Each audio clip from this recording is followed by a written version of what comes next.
Well, it's about that time, back to school for area students, including Goose Creek CISD. Hello there, and thanks for joining us for our annual Superintendent Talk series. I'm Mia Gradney, joined by Goose Creek CISD Superintendent Dr. Randal O'Brien.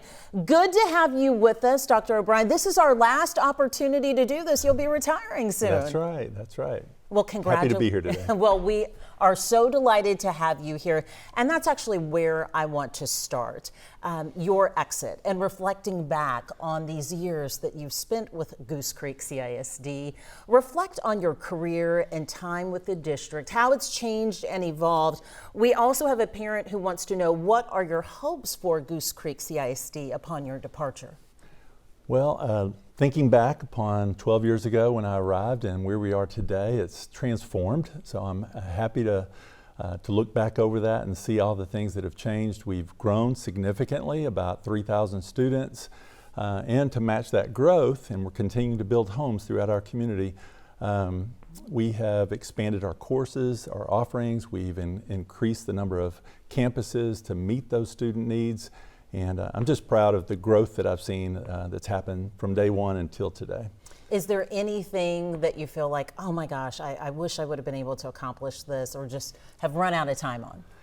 Not really. We have really expanded our college and career opportunities for our students through our dual credit. It's gone up 400% or 500% from the time I got here, and we dove in early for student engagement on that. We knew that if we did something students would have an interest in and see a benefit from, that they would be more likely to participate in. And now 1 out of 4 students in our high school has a college credit underneath their belt already. And so we did that, and then we dove into the early learning academy to address our youngest students, because we saw student engagement starts at a really early age as well. So I'm proud of those two things, and just continuing to expand opportunities for parents and students would be what I would hope that the legacy would be to go forward. It's just to continue to provide opportunities and knock out the obstacles and the barriers for our students. I think those are great goals to have for the district upon your departure. So that leads to, do you have any insight on the superintendent search? Not really. The board is, the thing that we discussed was they wanted to be methodical and purposeful. They didn't want to rush anything, and nor did I. When you retire, it's a hard decision to make, truthfully, because you've poured your life's efforts into this organization, this community, and with all my passion. And so you want to make sure that you get the next successor to be able to carry forward and even improve upon the foundation that we've built. Mm-hmm. So I know you discussed that the district has seen growth and you've added students. So how many students will Goose Creek CISD welcome back this school year? Over 24,000 students, and we don't have the exact number yet, but one of the measuring sticks that we use is the pre-K. When pre-K increases, each grade level therefore going after increases as well. So pre-kindergarten, kindergarten, those early grades tell us a lot about the birth rates of our community and the housing industry. When they're building over 5,000 homes over the next several years, you know that that's bringing families to our community as well. And you have to prepare for that as well. So what is new in Goose Creek CISD for the 2025-2026 school year? I'm glad you asked. There's one project that we've been visualizing, and that is to have a campus that sort of encompasses the kids that fall between the cracks. And for us, it's called Peter E. Highland Empower Academy.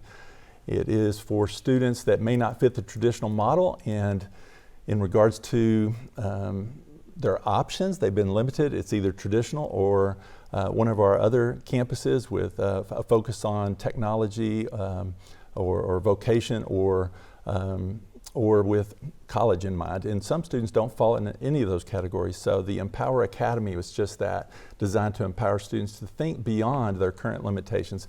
It's a flexible campus that allows students to arrive at a later time or leave earlier to go to work and then maybe even come back.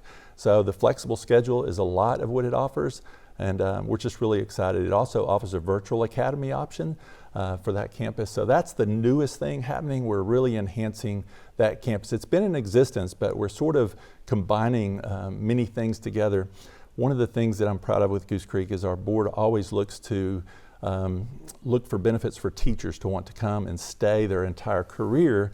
And one of the things we kept getting on our feedback surveys was childcare. It's difficult for young families. And so at the Empower Academy, there'll also be a Little Giants Academy. So we're allowing our teachers, children to attend that campus as well. Well, that sounds really exciting and Thank new you. for the school year. Now, something that's also new, and educate us here, is rezoning within Goose Creek CISD. So you had several schools that were impacted by rezoning, and is that new for this school year where students will be going to different campuses and such? In a way, it's new. We completed a demographic study, and we also heard from our taxpayers saying, hey, why do some campuses only operate at 50% while others are over 100% capacity? And it has to do with where the homes are being built, literally. Rezoning is an effort that we take to try to balance that out and level it out. So in one sense, it's new to the school year, but we had the demographic study in hand. We did the surveys with the parents this past spring. So as early as March or April, we were sending out dialogue about these are the new zones and what they could be. We'll let you know as soon as they're finalized. And so the parents have known. We've received all complaints, if you will, about the new zone that their child might attend. And there's such things that we're taking those concerns into consideration, such as grandfathering and things of that nature for a year. But if they have a sibling on the campus and those types of things. So we're trying to be as efficient as we can with operating our campuses for our taxpayer, but also take the parents' personal family situations into consideration. I appreciate that transparency. You saying that it's been mostly complaints. It is hard when you're there's looking change. Right, exactly. It's human nature. Yes, yes, and especially for people's children too, I think. It is. What we hope is that parent will discover is we offer high quality education on every campus. So yes, it's change and it's a different campus possibly, and it's really challenging when it's one street where one kids go one campus and one kids go to another campus. We recognize that and we appreciate that. But when our goal is to provide a high quality education for every single child and we're putting the resources, efforts, and energy into finding the highest quality teachers, we think that fear will be overcome by confidence once the kid gets onto that campus. We understand Lamar Elementary is closed. Those students have been reassigned to different campuses? That's true. We had, with the migration of our community, with all the growth on the north side of town, some of our campuses were operating at 50% capacity. And we couldn't, in good conscience, continue to allow that to happen. So we looked at how could we redistribute students in a way, part of this rezoning effort, and where that our capacity of campuses are operating more efficiently. So yes, that campus was closed and those kids were consolidated at the two nearest elementary schools, pushing them, there was 3 campuses at 50 or 60%, and it pushes them now at 75, 85% capacity. So the benefit, the underlying silver lining to that campus closing, it is where the Empower Academy that I referenced earlier has relocated to. So we will continue to use that facility in a very efficient manner, exploring options for students that don't fit the traditional model. And how is the district helping those students who once attended Lamar? How are they helping them transition to different campuses? Oh, that's a great question. First, we had public forums allowing for parents to ask questions on the surveys and find out more about it. Then for the teachers in particular, who are also very rooted in that campus, we gave campus visits for them to go and the actual principal of the campus where they might be working next and where their students would be attending. They did tours of the campus. It was an empty campus, but they got to tour the campus, see where the outline of the campus, see what the driving forces were for that campus. And for parents, similarly, we wanted to communicate the benefits of that campus they're going to because it's unknown to them. It may only be less than a mile away, but they don't know anything about that campus. So we've allowed for highlighting that as well. One of the cool events that I found cool is Lamar Elementary, the Lions, hosted an end-of-year celebration. So we honored those teachers at that celebration and those students, and we opened it up for the parents, and there were slides and all kind of games throughout the playground area there. So it was a way to say farewell to the Lamar Lions, but also sort of acknowledging that we have a wonderful new academy, Empower Academy, coming into that building. We had another parent who asked how many more schools will be closing, and when is the new elementary school projected to be built and completed? Great questions. We have a high growth area on the north side of town and on the east side of town where a lot of houses have been built. Over 2,000 or 3,000 homes out of the 5,500 home projections have already been built in those areas. What we've done through the rezoning is our goal is to have every campus at 100%, somewhere between 90% and 100% capacity. Right now we're running at about 90% on most campuses. A few of those on the north side are over 100%.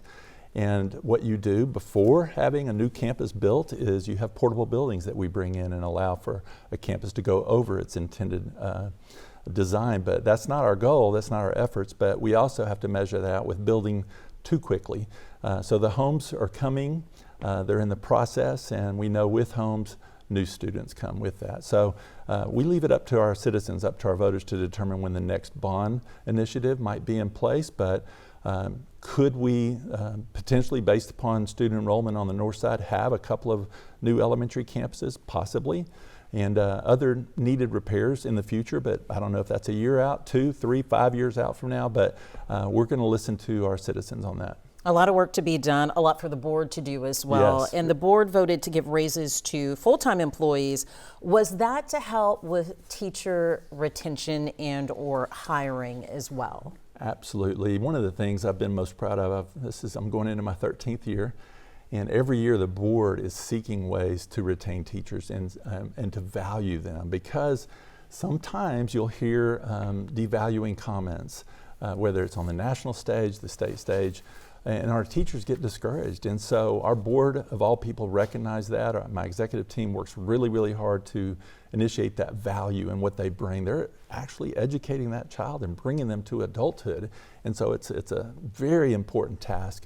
And so, yes, being competitive we're in the top, I would say the top 10% of salaries in the greater Houston area, or we're listed as one of the top 10 salary starts, but that's not what it's all about. It's the start. It's about the benefits and making sure that we're taking care of that. Like I mentioned earlier, daycare for our teachers. So yes, our board has been very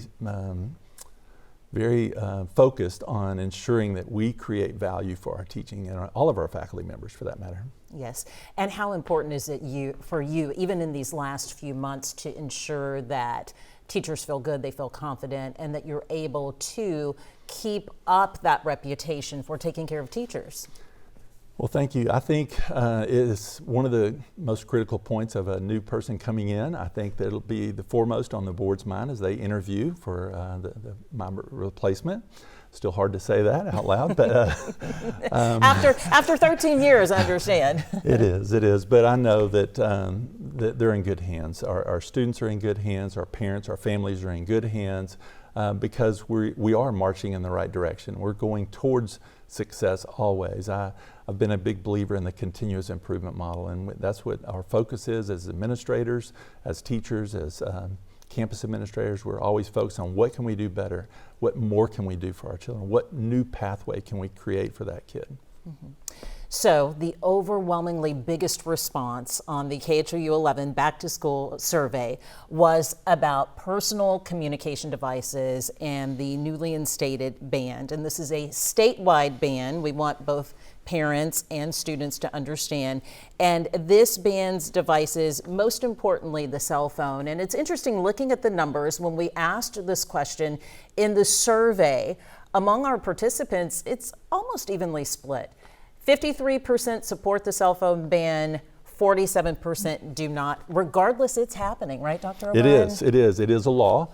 And I think our legislators often pass laws to support us. They don't often think through the ramifications often, whether it has to do with financial ramification, in this case, a community ramification of cutting the cell phone off completely. There's no stage in between. We had them this past year, we will not have them on campus this year. What our board once again has done is asked administration to look at what are the options. There's very little flexibility. There will be no cell phone usage during the instructional day in any school in the state of Texas. So What we looked at is the fears of the parents that we got through the surveys were, how do I communicate with my kid about after school activities? How do I make sure they got to school and those types of things? What if there's a bus route change? What if I can't pick them up? So there's a couple of good things. I think that we are maybe a little bit ahead of the curve on this. And that is one, we have one-to-one initiative with our iPads, and we have, every student has an email and every parent has an email, can communicate throughout the day on that school administered device. So the other thing is we're not banning a child from having a cell phone in their possession. The law is clear. It cannot be on or used during the instructional day. So we feel like if it's out of sight, if it's turned off during the instructional day, the child should be able to manage that well, and then also be able to answer that parent as soon as possible. The last bell rings, they can turn their phone on and answer the parent's question about band practice or football practice or basketball, any after school activity, and that's what the parent's number one concern is. I won't have contact with my child. Well, we answer it during the instructional day. It's the iPad. Before and after school, they can have their professional device on them. Some school districts are saying no, not on their possession. We haven't taken that stand. You've heard from parents. What about teachers? Have they talked to you about enforcement and perhaps the challenges that may come? Back to the appreciation of the legislators are often, they're trying to do good things, I believe. In this case, it was, let's get the focus back on instruction. And the teachers are going to be so happy about that, because one of the things with having an iPhone phone on in your possession is you have earbuds, is that what it's called? Yes, your so earbuds, that your has been the AirPods, number yes. one distractor for student learning, is they will have that ear pod on, and it's, if the phone can't be seen, we haven't messed with that. But now it's dependent upon, one is dependent upon the other. If you can't have one on, then there's no need to have ear pods on. So the teacher will be happy about that, and the primary goal, I think, of this from our legislators is to get the focus back on instruction, and our teachers will be so happy to have that attention span back. Just want to help parents again. So we had a parent who asked, can my child have their phone on campus? Our answer, based upon our interpretation, is yes. It cannot be in sight. So our recommendation is going to be have it turned off and inside their backpack. Could it be in their personal pockets of a hoodie or pockets? If it's visible, it can be taken up. So the primary responsibility of the students is to not have it in eyesight during the entire instructional day, from the first bell to the last bell. There's no exceptions for lunchtime or hall passes or things of that nature. We also had parents ask about consequences, and will there be any leniency since this is a new policy? Well, we're not able to provide leniency since it's the law. It's not a school derived guideline. It's actually a state law. So no, there won't be leniency, but each school district has been charged to develop their own policy. And what happens often is legislators pass the law. That law will go to the Commissioner of Education, who will then provide guidelines for the implementation of the law. That's not the case with this law. This law is so clear that there's no need for guideline. It's just a need for each district to adopt such things as what happens when a kid has a phone in possession. So that was left to the school district's decision making, and we're still in that process, actually. We want to make sure that we're being fair, but currently there's no leniency involved. But will it be a confiscation on the first effort? That's yet to be determined, because we invited parents and students into a committee to form a proposal to the Board of Trustees, and the board has not yet voted on that recommendation yet, but it will be stiff because it's going to be 180 degrees from where we were the previous year. Yeah, definitely an adjustment for everyone. Everyone. Okay. We also received several questions about Blue Bonnet learning. The district has adopted it. Walk us through the timeline here. Is that curriculum going to start day one of the 2025 school year? Great question. Yes, it is. We sent our curriculum team to research that, and sent a few people to Austin ISD or Austin, Texas, to look at it a little bit more in depth. They've been to several trainings.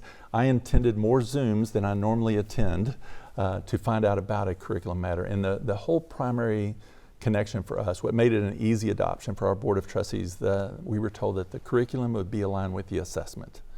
So if it's going to align directly with the assessment, why would we not want our children to be successful? Mm-hmm. And that assessment, did it take into account children's different religious backgrounds, faith backgrounds? And we recognize there's a lot involved with the Blue Bonnet curriculum outside of faith as well too. But a lot of parents had questions about that. Right. I think the flexibility of the application of it. For example, there will be options in which a teacher can use this option or that option, and a parent also has a voice in this. So every lesson plan will be posted online for parents to critique, thumbs up, like, and so those that's the way we're including the community in this. Is they'll have a voice, and if a lesson goes well and it's supported, we'll continue. If a lesson does not go well, we'll adjust and adapt. We did have a parent who asked, can they opt their child out of that lesson? Not specifically of a lesson. Will there be? Probably the teacher has the latitude to consider each child and their specific educational needs. So there'll be opportunities for a child to have academic success regardless of whether a parent agrees with or doesn't agree with a particular item in this curriculum. So it's too broad and too vast. It's not specific down to one thing that you have to choose this or nothing at all. It's very broad. Speaking on Blue Bonnet Learning, we had a parent who wanted to know if the monetary allotment for adopting the curriculum, if that was an incentive for the district to move forward with it, because there is an allotment that's received from the state for this curriculum. Well, I can't say it was served as no incentive to me, because like I said, it required hours and hours and hours of training. The allotment was based upon your willingness to understand it, to go to trainings, to go to Zoom meetings, to better understand what it is we're trying to accomplish with this. And what my rudimentary understanding is, we're trying to have alignment with what is taught and what is assessed. And so that was what the committee's recommendation was, coming back to me, and was able for my executive team to make that recommendation to the Board of Trustees. Special education concerns as well. Parents wanted to know, will you be adding additional support for those students, those special education students? We have already added. This is another one of the things. I feel like we were way ahead of the game with the one-to-one iPad initiative for technology. We had a plan to go into place over a 5-year period of time, and COVID instituted a one-to-one initiative overnight for us. So the good news is we had the resources banked to be able to do that initiative. Similarly, we've been preparing for this special education adjustment, if you will, because we've had a growth pattern with students that receive special education services in Goose Creek. So we have, if anything, has even though we've been in budget reduction over the last several years, we've not reduced budget for special education. So in that regard, we're prepared. I think we're well prepared going into the future. And you have enough teachers and academic supports in that area as well too. I know that's been a challenge for districts across the state. It's true. One of the things that I hear repeatedly is we will occasionally, we have about a 10% percentage of our teachers that leave every year. Not too uncommon across the state of Texas, but we have a lot of our teachers come back to us. And one of the primary reasons they say they come back is because of the professional development that we provide. So whether it's special ed or any other topic, Blue Bonnet, each of the 4 subject matters in Blue Bonnet, because we go to great lengths to ensure every teacher, from a first-year teacher to a veteran teacher, has the knowledge and skills they need to prepare that instruction at a very high level. I wanted to go back to, you said you've seen growth in the need for students with special education services. Why do you think there's been a growth there? And it sounds like you do your research at Goose Creek CISD. Right. Some of it's identification. The students, within the area will identify a need based upon a student's lack of success. And so testing is either recommended by a teacher and or the parent themselves. My child is not having success, I need to have them tested, and so we always want to provide a pathway of success for every single student. If success means identifying some ways that we can modify the curriculum that we offer to them, we're going to do that. The other thing is, as I mentioned, the growth in our area. I call Baytown or the Goose Creek CISD area the final frontier of the greater Houston Metroplex, because when I got there was no such thing as a master planned community. And now that's all we're building with all the new home developments. It incorporates the schools into the plan for the home builders. So that's been really, really nice. Do you think you would equate it to growing pains? You've seen Oh, the yes. growth there, Oh, fast absolutely. growth, and there's some Yes. pain involved with Yes, that? we've spiked at 4 to 5% growth, but over a 10-year continuum, it's been about 1.5% growth. So yes, the pains have come, and then it plateaus, and we're able to catch up. Okay. We've talked about a lot of new expectations for the new year, but now I want to talk about some new names before we go. Is the district any closer to having names for 2 different buildings there, relatively new buildings? So we're talking about the Stallworth Stadium Fieldhouse and the Professional Development and Event Center. Your name, I believe, has even been floated for the Professional Development Please. Center. That's got to be flattering. Well, yes, but there's many candidates for that position as well as others. The only thing I know about that is the board did not want to rush through that process, so it has been delayed. And what they decided to do, rather than host it as a single agenda item on a long agenda from one of our regular school board meetings, they wanted to pull it out and do it in workshop fashion so that they can go through and determine the appropriate steps to take in regards to that. I understand. New school year, new excitement. I know Yes. that you're going to be wrapping up an amazing chapter for yourself, but any insight or any wishes you have for the students and the staff going into this school year? Well, expect more of the same. We're continuing the high expectations that we have. One of my proudest things is that I see students. I like getting out of my office. In fact, my administrative assistant can't find me half the time because I'm out on a campus. And the blessing that I get is I see a kid in 5th grade talk to me about wanting to be a chef, and then I see them graduate as a chef because of the programs that we offer in Goose Creek. So I'm very, very proud of that. Continuing the legacy, I don't know that it's anything that I've done, but our community has been laser honed in on developing the whole child. You know, that's our motto, that's our mission statement, is to develop the whole child. And you know, academics is one component of that. You know, the social and emotional well-being, having fine arts and athletics is a part of who they are. We want to ensure that all families have choices for their children. And so the whole terminology about school choice is a little confusing to us because we feel like we've been the school district of choice, providing our parents many, many avenues for the children. So I think going forward, our students expect that, they know it, and most often I'm told thank you so much. And it's not me, it's my team. The Board of Trustees has really been focused on ensuring that we provide pathways of success for our kids. So continuing that would be anything related to a legacy for me. Well, Dr. O'Brien, we have certainly appreciated you talking with us, particularly the Superintendent Talk series, for answering all of the parents' questions. I wish you the best in your retirement. Much continued success as well to all of the students and staff at Goose Creek CISD. Thanks everyone for watching, and have a fantastic school year.